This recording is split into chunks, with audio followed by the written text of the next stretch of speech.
Hi, everyone, and welcome to the MySpace podcast. I'm the host, Miley, and today I am reviewing book number 3 of the Assistant and the Villain series, Accomplice to the Villain by Hannah Nicole Mayer. So, let's get into it. I'm excited. Hope everybody else is. So, my rating, 5 out of 5. Still love the book. I'll be completely honest though, this book kind of it was hanging on by a thread there in the middle of the book. Because it slowed down a little bit, but the ending redeemed it all got redeemed. And then there's also going to be a 4th book. I was not aware of that. My mom was like, is there going to be a 4th book? And I was like, I don't know. And I went to look and I was like, oh, there is. I was expecting this to be the last. While reading the beginning of this book, I was like, how are they going to finish this? Is it just going to speed up at the end? There's going to be another book. Yay. Actually, I'm excited. Okay. So yes, love the book still. 5 out of 5, of course. Age rating. Okay, so I've kind of lied to y'all. I said it was young adult, but it's not really young adult. It got way more onto the adult side. Way more every book, it kind of took a step. So, first book, nothing much. There was still some stuff. Second book, more. This book, I was like, oh, okay, we're going there. Yeah, next part, story plot, flash character stuff, a little more of how the story goes. We get to see points of view from more characters. I'm so excited. I was telling one of my friends who's also reading the series that I really want to see some characters, and we got to see those characters. I've been waiting. I was so excited. Literally so excited when I saw them. When I saw these POVs come up, I was like, yes! Well, I almost screamed, but some of the time when I'm reading this, it's either at night or in school, and I can't scream. But I do it in my brain. So the speed of the book, like I said, it goes fast to slow to fast. So the middle of the book is just kind of hard to get through. Because, when it's slow, you're just kind of you're a little bored. And things kind of kept going in a sense. Which,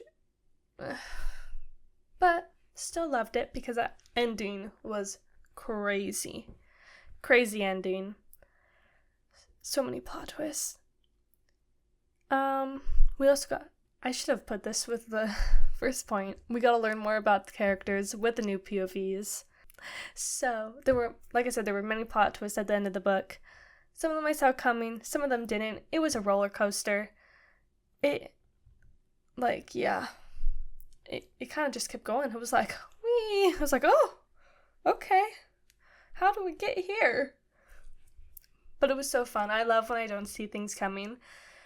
Because I always see some of these things coming, and when I didn't, I was like, it makes the book so much better. Oh, okay.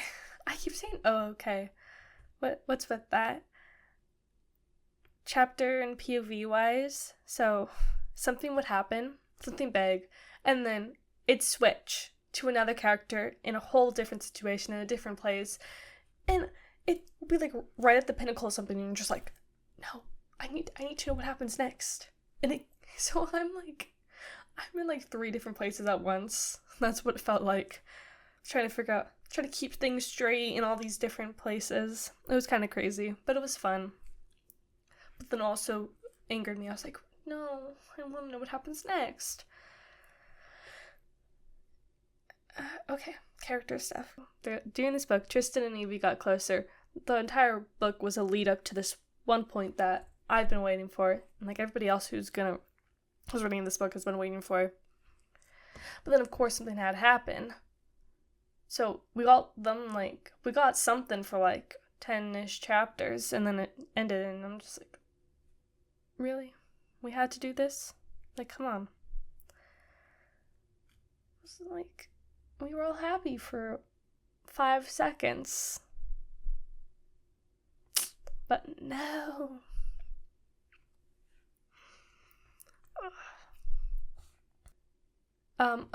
One other thing. There's like at least one point where the timeline didn't fit up. Yeah, we'll go with it. Just didn't work together. But it didn't really cause anything major difference or anything.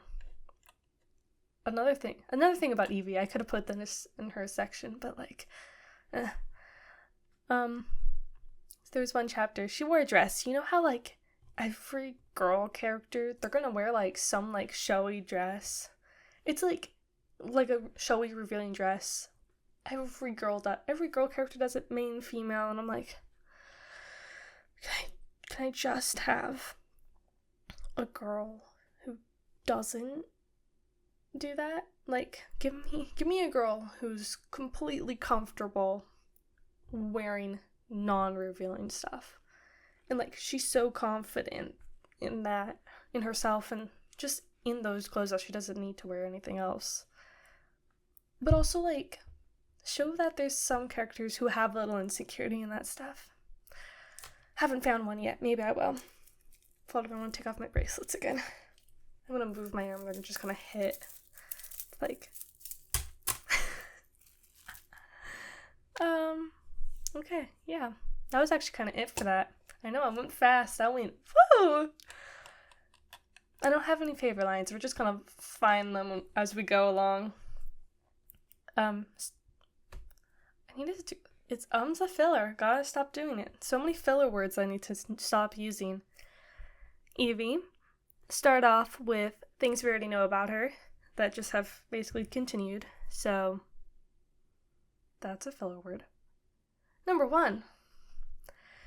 She continues to say things that can be taken in a different way and then over-explains them.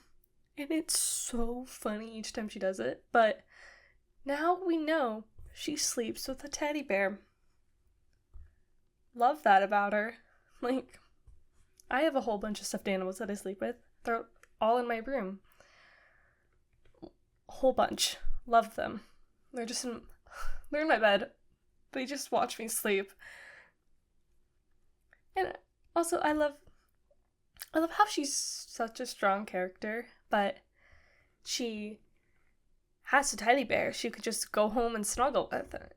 It's such a nice, like, contrast. And I love to see that. I love to see how she has, like, really strong personality, but also, like, she has these other cute little quirks about her. Another thing, she loves annoying him. We all already knew this. She does it on purpose. And he honestly kind of loves it when... What was it? I don't remember. I don't even think I wrote it down. But he loves it when she basically gets angry at him, which is honestly kind of funny. And another thing we already kind of knew is people make her feel bad about her really bubbly personality, which is really sad. Like, come on. And it's just kind of like, it kind of gives a message. As how Evie deals with it. She just keeps on going, and it gives that message, like, don't listen to these people who try to tear you down. Don't. I was going to say something and I forgot. I don't remember. Her personality / character stuff, because I didn't know where to put this. She enjoys those little things in life, which is really cute. I honestly wish I could do that. I can do it sometimes. Actually, I can kind of do it a lot. It comes up at random times. But those are the little things, you know? The little things are what you should enjoy. Because I don't really know how to explain it, but it's just there, you know? Also, another little saying that Evie has given is everybody needs a hug at one point. And I think it, like, scientifically, hugs release dopamine, or at least with a hug, your body releases dopamine or something. I don't know. I should know this. But it's something around there, but it's cute. Oh, I love this. This is a little quirk about her. She's afraid of ladybugs. I don't know why. It's just such a weird little quirk about her. And what you wouldn't expect, because Evie, her whole little very, like, big personality, quirky personality, very bubbly. I would not expect her to be afraid of ladybugs. I think it's so funny. It's amazing about her. I love it. Stop saying, okay. Oh. Okay. I got this, we're gonna make it through. She's smiling more throughout this book, real smiles, and it's all really when she's doing villainous things and when she's around Tristan, who's the villain. Yes, I've decided to give his real name. I'm kind of bored of saying the villain, so he's going by Tristan now. I feel like I said Tristan earlier, but,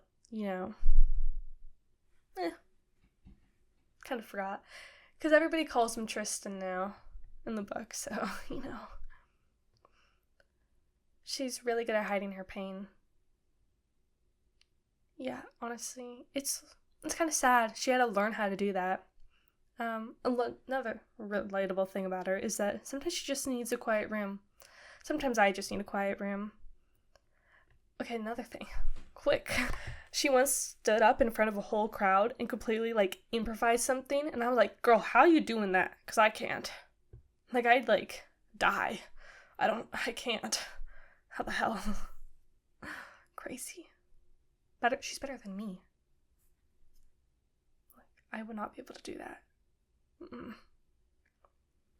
Like, faint. Like, I'm not saying that I couldn't. Like, I can get up on stage and act, but, like, improvising something. Mm-mm. I don't want to do that. Maybe I could. I probably could. My mom would be like, but you can do anything. Should believe her. I probably could do anything. Oh, still on Evie. Other than just little things about her. Oh, yeah. A lot of this is just sad. So her mother's back, and she basically pretends to accept her mother and that she forgives her. And she does it just because she doesn't want to hurt her mother more, because Lisa's having a hard time accepting their mother. And it's just, she has to keep all that inside. And then Lisa and her mother start getting closer, and she starts feeling some little jealousy, like, why couldn't I have that, like, ever in my life? And then she finally confesses how she feels to her mother, and let's just say it didn't go well, but, like, this whole thing is just, it's so sad. And then when she finally expresses her feelings, it really, like, it doesn't go well, and that would teach a person, like, keep your feelings hidden, nobody wants to hear them. But with Evie, I feel she needs to get those emotions out. She needs to tell people how she feels, and she does with Tristan. Really, only person she feels comfortable telling the truth to. Okay, now let's keep with Evie, but move away from family stuff to another family. We meet Tristan's mother, and she just completely slaps her. I'm not gonna tell you the facts or anything, but it was amazing. The context. It was amazing. Loved it. Literally one of the best parts of the book. Like, go girl. Another thing. Our Evie, our girl right here, she ain't afraid of torture. Like, I think we saw this coming. She finds it fascinating. And she's also really good at it. And Tristan's like, ugh. It's just kind of funny how Tristan reacts to it. And the funny thing is, she's not, like, good at torture in that, like, brutal way, but in, like, a kind, manipulative way, and it's kind of funny. Last thing about her goes to the name of this book. She's promoted to accomplice. We all kind of saw this coming. Actually, I don't know what the fourth book is called, but she's probably going to get promoted to whatever the fourth book is called. But anyways, she's promoted to accomplice. Yay, her. Now, let's go to the villain, Tristan. So, things we already know. Very small, this part. He continues to protect Evie, and basically will kill anyone who tries to make a move on her or hurt her. Happens a lot. Happened more. I think it happened more in the second book. It didn't happen a lot in this third one. But, he's really good at cooking. Still love that fact about him. It makes him feel more real. Like, these little quirks about all these characters just make it all more real. Now onto the personality/character section. He likes roses. That's all I'm going to say about that. He likes roses. There's a chance that the reason he has those colorful handkerchiefs is because Evie gave him one, and now he's like, I need more. But also, I feel like that's a long shot because it's only mentioned, like, once, so I'm not sure. The scarf is also really important to him, which, honestly, we all kind of figured, but now we know. And he only likes using his humor with Evie, which is honestly so cute. He gets angry at himself for using it when she's not there.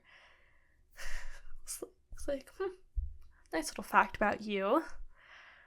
He's also amazing at reading her, and he wants her to be real with him. Like, when she's lying to him and, like, giving on a fake smile, he knows. He's like, don't do that with me. Show me your real emotions. Yeah, really cute. He made a picnic for them both.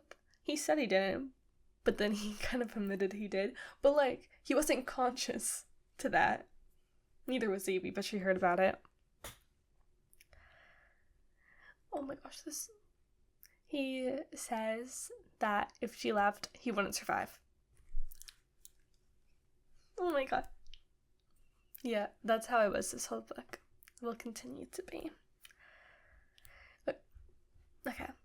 So, we all know he's been completely infatuated by her. I think that's the word. For, like, since they met. First time he saw her.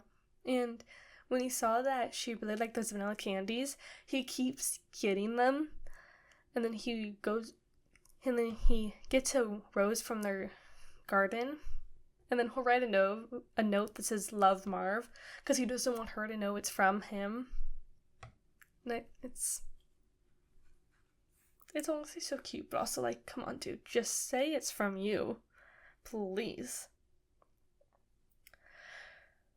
Oh my god, yes. Sorry. I look at my notes and like, oh my gosh, I forgot. He wants to be a person who likes physical affection with Evie, and I'm like, that's so cute. And he said his soul belonged to Evie.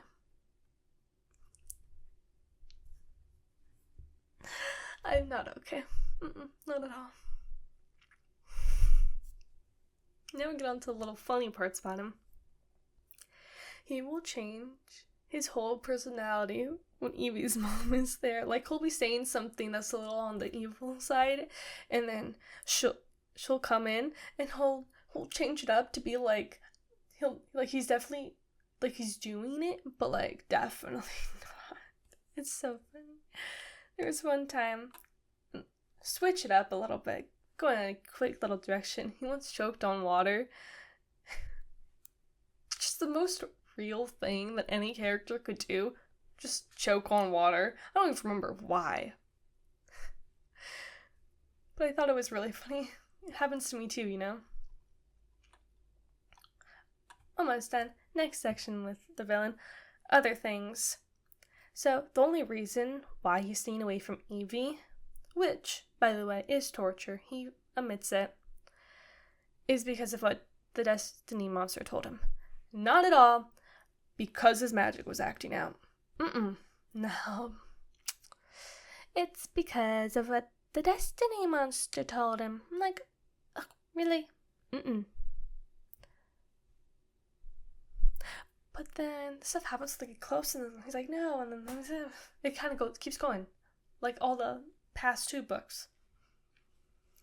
But he continues to let Evie believe that it's because of the magic acting out.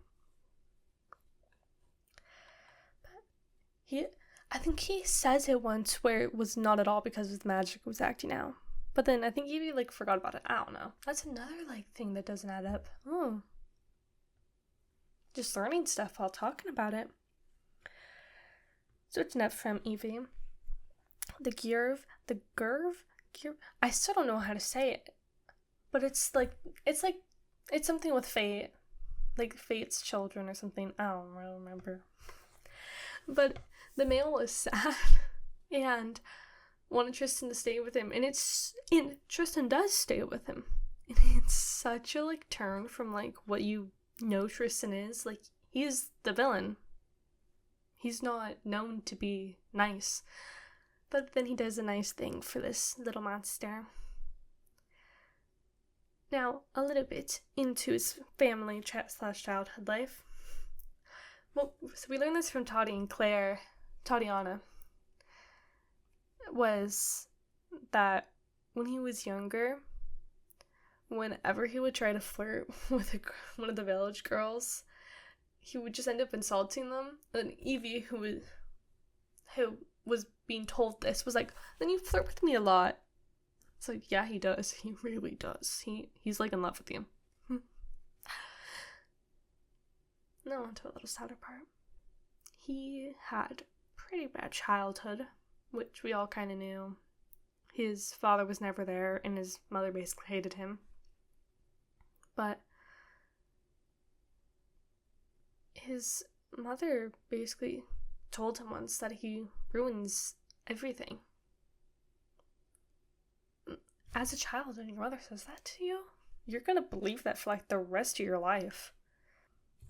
Arthur tells Tristan, closer to the end of the book, that a life without love isn't a life worth living. I thought that was really cute. Yeah. There's also another part that goes with this, but I thought I wrote it down. Maybe it's in the spoilers section.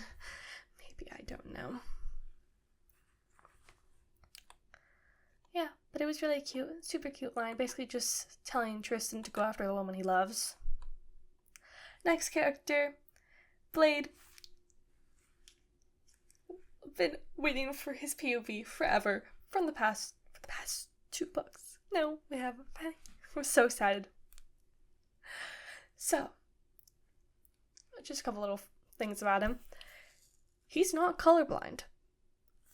Nope. We all thought he was. No, he just wears those crazy colors as defiance to his father, who had so many rules, and now he does everything that's the opposite of those rules, and I love it. Just love those little things that we learn. Love how we're learning more about these characters. Last little fact, he's in love with Becky. We already knew this, but he also said that if Becky ever kissed him, he'd die, and I was like, very villain-coded here. Just like Tristan. Now to Becky. She's becoming more herself. You're seeing her get out of this box that she's put herself in because of everything that happened in her childhood. And I love to see her growing out of that box and being more herself and being a little more like Evie, which is who she basically was. And no, I'm just staring at those words. She's like everybody else. She needs time where she just needs some peace and quiet. And I'm like, that's a really Evie thing, because Evie needed that too at some point. So last little thing about Becky is that she once went to Toddy and Evie for help with her crush on Blade because she doesn't know how to flirt. And they kind of formed a bond there, little sistership. And she realized that she finally had something to hold on to. That relationship that she has with Toddy and Evie, which I thought was really cute. Next, people, Giddy and Keely. I'm putting them together because I don't have a lot. First off, Gideon likes Keely, and she likes him back. Saw that coming. Told you all that was coming. Okay, we'll start with Keely. We get to see her backstory, and that basically in her backstory, just a little thing. She was basically abused by her mother, and part of that abuse was her mother cutting her hair when she misbehaved. So now that she's an adult, she doesn't want anybody to cut her hair. While I was reading this, I was like, why is it that every girl character has to go through something like that? Something horrible. Don't know. But I guess it's just part of every girl character, I guess. Gideon. On to Gideon. He hates himself for following the king. And he could have gone back to his family, but he was too scared to. He was too scared to return to them. I thought that was really sad. And he also believes that he can never make things better. He can only make them worse. It's really sad because, like, what we've been told from me, what Evie's told, or I have no idea where I'm going with the sentence. What Evie has said is that Gideon always try to make things better. So we're seeing two different sides of this. So we're seeing those little contracts. To Toddy and Claire now. Tatiana and Claire. Love them, actually. They have some problems, too. So we're totally together again, but also not really. I don't really know what's going on. But we know Claire loves Tatiana, and she loves her back. So, start off with Claire. She has some really big secrets, like big ones. And it's also why she won't go be with Toddy. Her mother also had a really big hold over her when she was younger, which is kind of sad. And then it kind of broke. It's a whole thing. And it's just sad to see. She also saved Tristan once. She saved Tristan when their mother was trying to kill him. But that instead didn't work, and instead it turned Kingsley into a frog. So that's how we got to where we are. She also used to see the world as black and white, but now she knows that the world is really just a huge mess. And at the end of the book, she's completely blaming herself for, like, everything that happened at the end. And it's so sad to see. Because she's all alone while she's blaming herself for all this. She's crying alone in the forest. And I thought I just thought it was really sad. Toddy. She's such a girl's girl. It's really funny. She's so excited when Tristan told her that he kissed Stevie. She was like, really? Oh my gosh, tell me everything. It was really funny. Her father also really loves her. So it's nice to see at least one good child-parent relationship. We need at least one in this story because, like, everybody has a really bad relationship with their parent. Both of them once created a poll to see what the village girls thought of Tristan, and it's really fun to see those little things about their childhood and their lives. So Evie and Gideon and Lisa's mother. Well, we know that Lisa didn't like her, but then they got closer. She's a very emotional person. Nora, very emotional. Very emotional. But she's close with Gideon because he's like the only one that seems to accept her or try to. She also has a sense of humor. That's as much as I'm going to say right now about her. Oh, yeah. Almost to spoilers, but I really hate how every relationship in this book always has something that keeps the characters apart. Like Tristan and Evie. They don't want to admit their feelings and are waiting for the other to do it. Or it's just that they don't want to hurt each other. So annoying. Then Becky and Blade. Becky's just scared and has never flirted with anyone before. So I'm hoping that they'll at least be the first people to actually get together. Gideon and Keely. Gideon just, either. Both of them just, they also just don't really want to admit it. And I think they're both scared. Toddy and Claire, it's just things from their past that are getting in the way, because they were engaged at one point. And also present things too. Everything's getting in the way of these characters. Like, let them get together, come on. And then, so, we've met Tristan and Claire's brother, Malcolm, like, twice. But it's only been twice. Like, where did he go? He's completely disappeared. Only heard him by name recently. Where is he? Hopefully we get to see him in the 4th book, because he just kind of, like, dipped. He was like, bye, suckers. Where is he? Yeah. I want to see him again, actually. Saw him, like, once. Did it again. Now, to the spoilers part. Dun, dun, dun, dun, dun.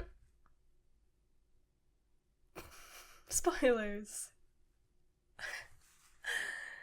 So, Evie and Tristan, they finally do it. They finally get together.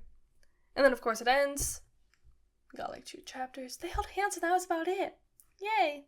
I know I said that already, but I had to start it off again. Like, come on. Just be together.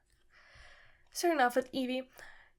So she basically had an existential crisis. I think she had, like, 5 of them. That's how I'm terming it. Existential crisis. I actually don't really know what it means, but So Justin is cursed. Well, his magic is cursed. And because they kiss, the curse should be broken. But it's not. So Eve is now like, well then, I'm not his true love. And her heart, like, breaks. And it's really sad. Yeah. Oh, here's the part I was looking for. Okay. So, Arthur saves Evie, and she's now gonna blame herself. Like, of course she is. Like, that's just her character. Gonna blame herself for Arthur saving her. That sentence doesn't make sense. Okay, I'm gonna say that again. So, Arthur saved Evie, and by doing so, he died. And now she's gonna blame herself. That should make sense now. And honestly, I'm not ready for this to happen, because it's gonna be a whole thing. Every girl character they all go through this at least once. Yeah. Now we're getting to the crazy stuff of this ending. So, they are soulmates because of some stuff that happened earlier. Because when he kissed her and she woke up from basically being dead. So, they are soulmates because when that happened, his magic started acting up. So it then basically broke the curse. Crazy thing that happened at this end. So Tristan's magic isn't actually his. It's Evie's. Crazy, you know. I may take this out and move it, honestly. yeah, so Tristan's magic isn't actually his, it's Evie's, and I didn't see it coming. Not happy about it. That's not really what I wanted. I thought she's gonna have some other powers. I wasn't, but gotta deal with it, right? So I honestly I thought it was gonna be something around being able to get people to do things for her, and also it also means that the Tristan's magic wasn't being all happy and nice with her because they were soulmates. No, it was because it was her magic. Yay. Not really. So yeah, when Tristan kissed her hand, the magic woke up and it started trying to get back to her. So it basically means they're soulmates. They're each other's true love. I'm really happy about that, actually. Like, really happy. Already knew it. I was like, nothing's gonna get in the way of that. But the sad thing is that her parents were the ones that went to ask Benedict to take the magic out of her so she wouldn't be the villain. And it just basically shows her that her parents would have never accepted her for who she truly was. And because she's the real villain, and her magic was given to Tristan, she's believes herself to be the reason why his whole life was ruined, and is why she's pulling away from him. Super annoying. Not ready for this. I'm like, you're so close. But Tristan's like, I'm gonna fight for you. You don't get to pull away from me. No, I got you and I'm not gonna lose you. To Tristan. So, just guy things, honestly. Evie tells him she loves him, and then he kind of just kisses her in answer. And then she does it again later and asks him, like, if this means anything to him. And he doesn't answer. She's like, okay, and walks away. And he's just like, oh, I shouldn't have done that.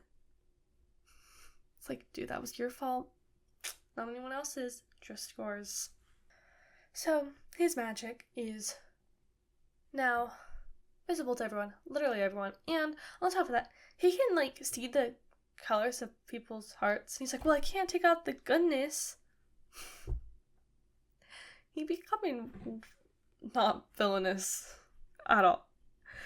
And also with the whole curse thing, he suspects Benedict was the one to put it on his magic, and he was sure. He was right. It was just wrong in the sense that it's his magic. Because it was more of a curse on Evie. I don't know how you can take away somebody's magic, though. Like, how does that work? Because then you can take... I don't know. But it turns out that he's the true prince. Which means that he's Benedict's son. And I was actually joking around when I heard that Arthur wasn't Tristan's biological father. I was joking around that Benedict was Beatrice's father, and I was right. I was like, oh. It's a very, like, you see it coming. I just saw it coming. And then he also admits that he and Evie are each other's true loves. However it goes. Oh my god, whoa. Gotta stop saying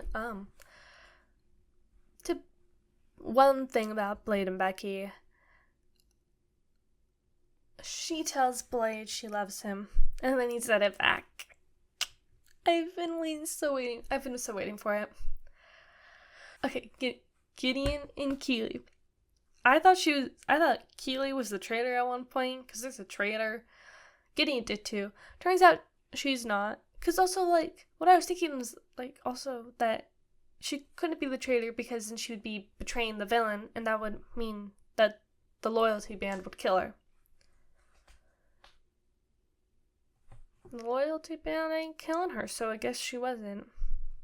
And another thing, supposedly, okay, so, ow. Keely's dad may be the king, but she says he's not. But I kind of still think I think he is. And the king kind of says he is. I don't know. That would mean her and Tristan are siblings. I think it was kind of crazy. I'm too lazy to go figure it out, but yeah. Claire. So, turns out she has been corresponding with her mother for months. I didn't see that coming. I was like, what? Really? I guess I probably should have seen that coming. There was some foreshadowing. But I was like, you... So she still has a really big hold over you? So I would have thought she wouldn't anymore. But I guess she did. Nora? I'm going to call her Nora. Turns out she was part of Benedict taking over the manor.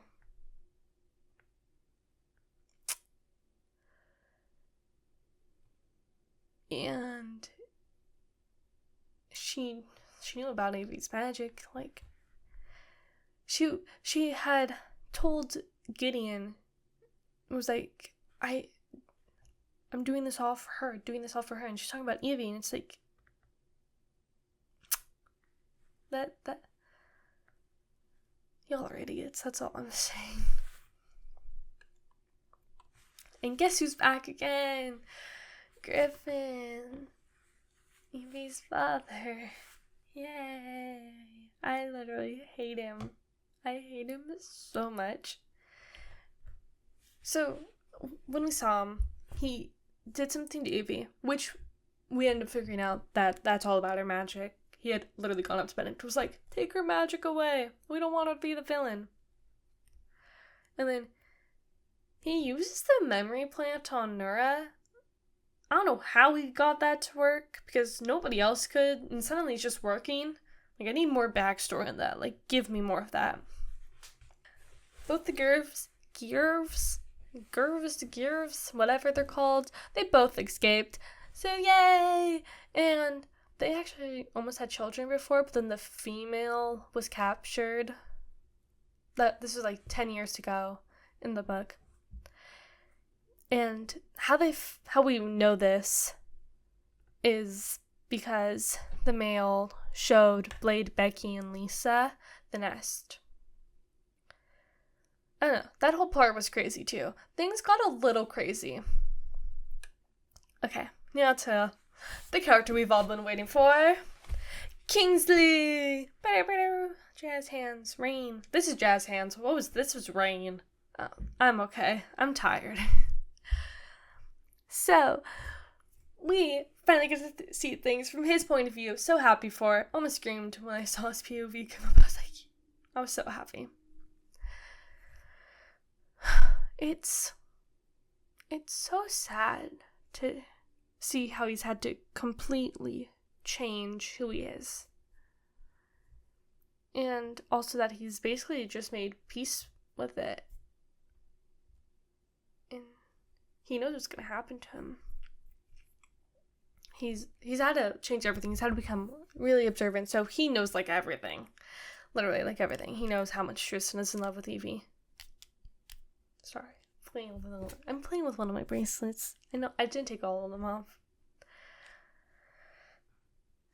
Also, the Yerv was scared of him. Like, I don't know what that means. What's that supposed to mean? And then also, throughout this book, he, like, has times where, my bracelet came off. It's one of my it's those glow sticks. But yeah, there's some times where he just becomes a real frog. Like, the transformation is finally, like, fully starting to come into effect. And he knows it's happening too, and he doesn't tell anyone. They figure it out on their own. And I'm pretty sure we've met a soulmate. Don't like her that much.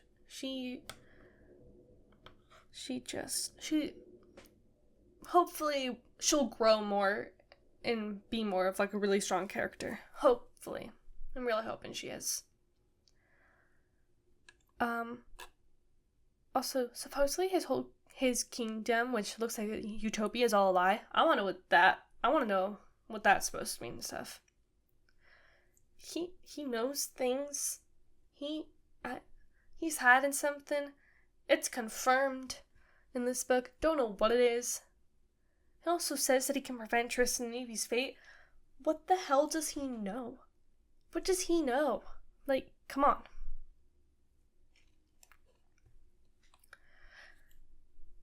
Major spoilers now. Major spoilers. So if you're planning or thinking about reading this series, I highly suggest not listening to this part, because it gives off a very main, big piece of plot that I didn't see coming. But we'll start off with this. Kingsley's back. He became human. Don't know how that happened. He just kind of did. He showed up at the very end of the book and was like, I'm back. So Kingsley's back. He's human again. Walked up and was like, I'm back. I was like, how the hell are you back, dude?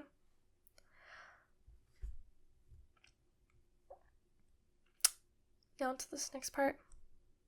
So Marv is the traitor. I didn't see that coming, but it kind of makes sense though. I was stunned. I was like, he's the traitor?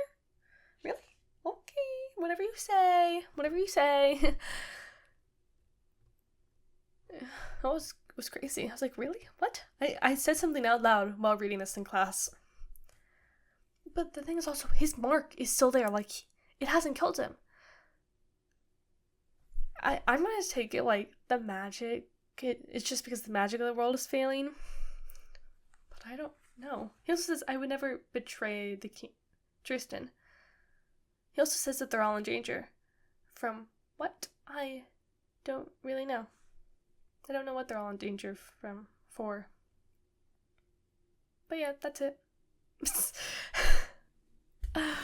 Yeah, it was so confusing. This book, not confusing, just general, but I'm like, I don't know how, I didn't see any of this coming. But yeah.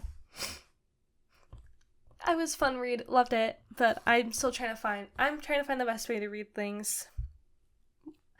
I'm hoping to make little videos about this next book. I'll tell you, because I have made my mind what I'm going to read next. It's Renegades. It is like 500 pages. I actually looked at this, like, hold up. 552 pages. It's big. I love that. So, I don't know. I may do, like, smaller videos. Like, when I get, like, halfway through or something. Or just smaller, like, little YouTube shorts. I don't know yet. We'll see. But I'm excited. My mom said it was good. So, I'm gonna read it. Be ready for my next book. I'm nervous, honestly. I don't know if I'm gonna like it. We'll see. But it kind of seems interesting. It honestly kind of seems like a movie I've watched before. Also, at some point, I'm planning to read Maze Runner after this one, but I chose this because they're only 3 books, but I think I'm regretting my decision. No, I'm not. I think they're probably like the same size. I don't know, because I'm guessing these Renegade books by Marissa Mayer are going to be really big and thick.